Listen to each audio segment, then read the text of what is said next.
The war in Ukraine isn't going as Russia planned, and Russia's economy and military are paying the price. Now people are wondering, will Putin be overthrown?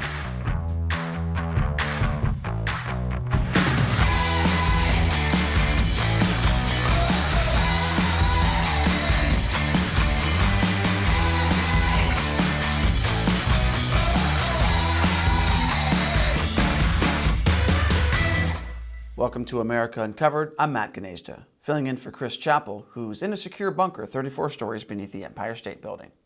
He takes his safety seriously. Just like Russian leader Vladimir Putin. Putin might be watching his back more than usual these days because the war in Ukraine is not going well for him. Instead of a quick victory, Russia has been forced to retreat. Putin has said that peace talks with Ukraine are at a dead end, and he's going to continue to fight. So it looks like the war is going to enter a bloody new phase in eastern Ukraine. Some have speculated that one way to end the war in Ukraine is to get rid of Putin. Even President Biden seemed to suggest that Putin needs to be removed. For God's sake, this man cannot remain in power. The White House later clarified that the U.S. wasn't trying to remove Putin from power. Biden was just expressing moral outrage about Putin's actions in Ukraine. So this was less call to action and more old man yells at cloud. But Biden has now also accused Russia of committing genocide in Ukraine. Although he says that's his personal view, it's not an official designation by the U.S. government. And even if Russia has committed genocide, that doesn't mean Putin can be removed. I mean, the Chinese Communist Party is clearly committing genocide, and Xi Jinping is still in power. But is there a chance that Putin could be overthrown? Not in a U.S. regime change way, but internally. Since the very start, some have claimed Russia's invasion of Ukraine is the beginning of the end for Putin and his friends. Others argue that Putin has ensured his own downfall by disregarding how crippling sanctions would be for the Russian people. And some said a coup against Putin could be possible if Putin institutes a military draft or is prosecuted for war crimes, which Putin doesn't seem too concerned by. Vladimir Putin is what would happen if someone made a wish for the phrase "come at me, bro" to become a real boy. Short of international intervention, there are a few ways Putin could be removed. One is through a popular uprising of the people, another is through a military coup, and another is by Russian oligarchs who are now being targeted by Western sanctions. But is any of this likely? I'll tell you after the break. Welcome back. Could Russian leader Vladimir Putin be overthrown? Just to be clear, we're not advocating for that. We're just asking whether it's possible. Polls show that Putin's ratings among Russians have actually climbed since the invasion, although it's unclear if those polls are accurate given how risky it is to speak your mind in Russia right now. If you thought people asking if you'd like to take a survey in America were aggressive, you should see them in Moscow. Now that Putin has vowed to keep fighting, the main battlefield in Ukraine is moving east to the Donbas region, and Putin needs a victory there. U.S. officials say Putin wants a battlefield win by May 9th, which is Moscow's Victory Day. Victory Day is when Russia celebrates Nazi Germany's surrender following World War II. Putin is obviously drawing parallels between then and today. One of the reasons Putin said he wanted to invade Ukraine is to denazify the country. Because that's the excuse everyone these days gives when they're acting like a jerk. No, you don't understand, officer. I had to break into their home and destroy everything. I was trying to get rid of the Nazis. But if Putin fails to take Donbas, could he see his support decline? Some experts say that without a victory, Putin could face a backlash in Russia. Others say that even with a victory, Putin's domestic position is tough.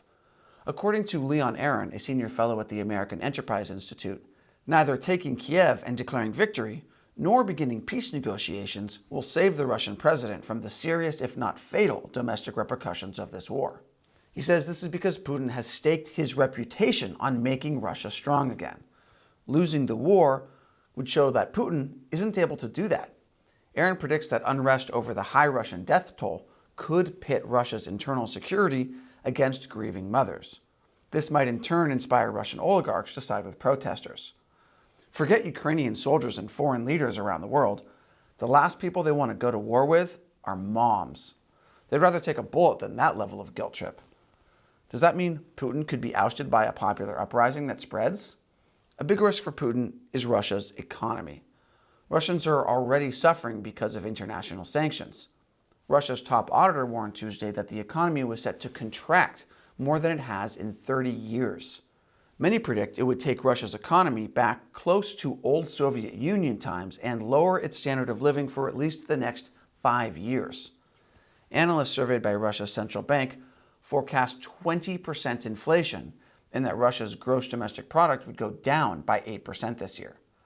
This is not exactly the strong, wealthy Russia Putin promised when he came to power. Weak economies are also one of the reasons people rise up against their governments. For example, that was one of the reasons, although certainly not the only one, behind the Arab Spring protests in 2010. So some believe Putin's days in the Kremlin are numbered. But there are many reasons to believe he'll remain in power. I'll explain that after this final break. Welcome back. Putin is facing international backlash for his invasion of Ukraine. Sanctions are hurting Russians. If Putin fails to get a victory in Ukraine and improve the economy, he could get removed from office or this mortal coil. But a lot of people think Putin will survive. That's because for years, people have been questioning whether Putin would get ousted over one political disaster or another, and so far, it hasn't happened. In 2008, people questioned if it was the end of the Putin era when Russia's economy tanked during the global financial crisis.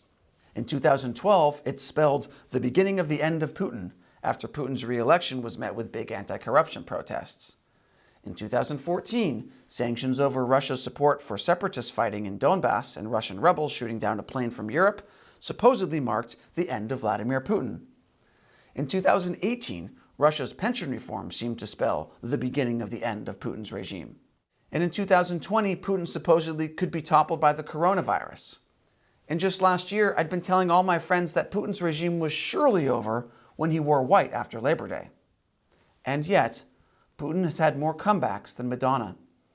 According to an expert on Russian coups, Putin has prepared for this eventuality for a long time and has taken a lot of concerted actions to make sure he's not vulnerable.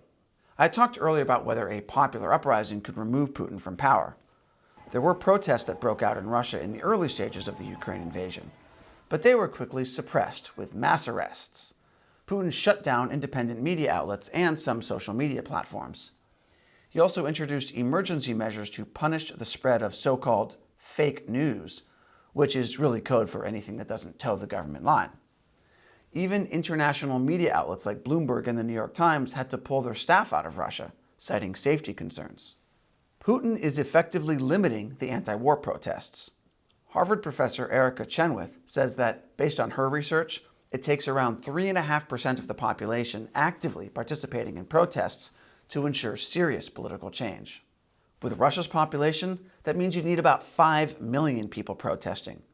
Protests haven't come close to that. Gee, I can't imagine what's making them hesitate to protest. Maybe it's their love for the police. Even if there were enough protesters, Chenoweth says that for a coup to succeed, Putin's key supporters would have to leave him. This includes elites within the military, the security services, the government, the media, and Russian oligarchs. So, what about the Russian security agencies or the oligarchs? Could they remove Putin from power? Well, last month, Ukrainian intelligence claimed that Russian elites were planning to overthrow Putin. So far, that hasn't happened. I'm not saying it can't, but it seems unlikely. As a former KGB guy, Putin is already pretty paranoid about his safety. So this could just be propaganda designed to make Putin even more isolated and distrustful of his inner circle. It's the same strategy as me saying, "Watch out, there's someone behind you right now." You know it's not true, but it wouldn't hurt to just glance over your shoulder and check, right? Another reason Putin is not likely to face a palace coup is that any successful plot would likely require complex coordination among members of different agencies who may not know each other well or trust each other very much. These include the intelligence agencies like the FSB, GRU, and SVR, as well as different military branches. These agencies are purposely divided in a way that prevents them from working together. And they're run by Putin's trusted allies to make sure they stay in line. Even if they were to somehow coordinate, conspirators would have to watch their backs because Putin has seeded the agencies with informants who report back to him. Essentially, coordinating all this is even harder than coordinating dinner plans with your friends who have kids. Between their piano lessons, soccer practice, and days the babysitter is available, this is why you haven't seen them in 6 years. That's also basically why Putin is still in power. And as an extra safety measure, Putin makes sure to appoint people to the military who aren't competent or ambitious enough to overthrow him. Yep, Putin appoints incompetent military commanders on purpose. And you're wondering why they struggle to make headway in Ukraine. The chance of rich oligarchs overthrowing Putin isn't too high either. Under former President Boris Yeltsin, Russia's oligarchs had some power to operate freely. That changed under Putin. At this point, they are much more dependent on Putin than he is on them. Plus, those who get on Putin's bad side have been known to get a little taste of his medicine. Russian oligarch Roman Abramovich reportedly suffered from symptoms of poisoning after brokering peace talks between Russia and Ukraine. It's not clear what caused his symptoms or who was behind them, but sources close to Abramovich told the Wall Street Journal they believed it was the Kremlin. Despite facing sanctions, Russian elites appear to be rallying behind Putin. And not just because it's usually better to be behind Putin than in front of him. According to independent Russian journalist Farida Rustamova, there has been no mass exodus of officials or state managers. These people understand that their lives are now tied only to Russia, and that that's where they'll need to build them. Because of the loss of their financial position and the enormous political consequences, different interest groups and clans have squeezed together. Many oligarchs are afraid to stand up to Putin, even though he's only 5'7". That doesn't mean the chances of Putin getting overthrown are zero, though. Coups have occurred before, like in the former Soviet Union. Joseph Stalin's secret police chief and the first secretary of the Communist Party were overthrown thanks to the support of security services and the military. And a defeat in Ukraine could significantly change things. Military defeats have often led to regime change in Russia. This was seen in the Crimean War, the Russo-Japanese War, World War I, and the Soviet invasion of Afghanistan. If the war in Ukraine drags on long enough, the Russian economy is weakened enough, and the Russian death toll gets high enough, there's no telling what might happen. Maybe no one's tried to remove Putin yet because they're afraid to call it a coup. How about they just call it a presidential denazification? Just to be safe, Putin should get an even longer table. So what do you think? Will Putin be deposed? Let us know in the comments below. And please know we could not make this show without the support from viewers like you. You can help keep the show going by supporting us on Patreon or Locals. The links to both are in the description below. Once again, I'm Matt Gnezda. Thanks for watching America Uncovered.